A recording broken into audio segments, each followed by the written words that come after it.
কোনো কাজ ছিল না আর এদিকে আমার ব্যাগগুলো ছেড়ে ছিল তো ভাবলাম একটা ব্যাগ অর্ডার করি। তাই বলে এইভাবে কে ডেলিভারি দেয়? হ্যাঁ, ভাই পাগল হয়ে গেছে এরা। যাই হোক আমি Amazon থেকে এটা নিয়েছিলাম। মিশোতেও এটা ছিল। মিশোতে কিন্তু সস্তা কপিটা ছিল যেটা আমার পোষাচ্ছিল ছিল না। কোয়ালিটিটা ফটোতে দেখে সত্যি ভালো হয়েছে নিইনি। যাই হোক আমি এটা Amazon থেকে নিয়েছিলাম আর এটার কোয়ালিটি জাস্ট ওয়াও এসেছিল। মানে আমি এটাকে দেখে না পুরো হা হয়ে গেছি লিটারেলি। মানে জাস্ট ওয়াও আমার ডিসিশনটা ঠিক ছিল। মানে মিশোতে এটা অনেক কমে পাচ্ছিলাম আর যেহেতু এটা একটু দাম দিয়ে নিয়েছিলাম মনে ধুক, ধুক হচ্ছিল যে আদৌ কি এই সেম জিনিসই না চলে আসে। যাই হোক এটা জাস্ট ওয়াও এসছে। আমি পুরো মানে শেষ, আমি শেষ। আমি এটা দেখে শেষ। ওফ! একটা লুক যে আসে না প্রিমিয়াম লুক সেটা ছিল এটা। আর কোনো সস্তা কোয়ালিটিটা ছিল না। আর এর চেনটা এভাবে দিয়েছে কেন? এটা খুলছে না কেন? এটা তো বড় ছিল।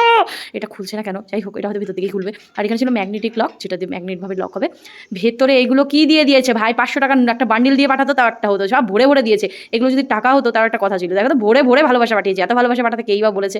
একটা ৳৫০০ নোট দিলেও তাও খুশি হতাম এক বান্ডিল না দিলেও। ব্যাগটার ভেতরটাও কিন্তু দেখতে খুব সুন্দর। আর ভেতরে জিপও আছে একটা যেটার মধ্যে টাকা পয়সা রাখতে হবে। যেহেতু আমি গরিব মানুষ তো আমার টাকা পয়সা নাই। তাই আমি রাখবো না। আমি শুধু ফোনটা বা অন্য কিছু রাখার জন্যই নিয়েছি ব্যাগটা। এটা আলাদা কথা। যাদের টাকা পয়সা আছে তারা অনেক টাকা নিতে পারবা, হ্যাঁ? আর এটাকে আমি লক করে দিচ্ছি। এই স্লিং ব্যাগ হিসেবে হ্যান্ড পার্স হিসেবে এটাকে ইউজ করা যাবে। এভাবেও নেওয়া যাবে আর ওইভাবেও নেওয়া মানে হাতের সাথে ঝুলিয়েও নেওয়া যাবে। যারা যেভাবে ইউজ করতে চায় ওইভাবে করতে পারে। এটা দেখে আমার মনে হচ্ছে আমি ঘুরতে যাই। ওয়াও! বড়লোক, বড়লোক ফিলিং। Tata bye bye.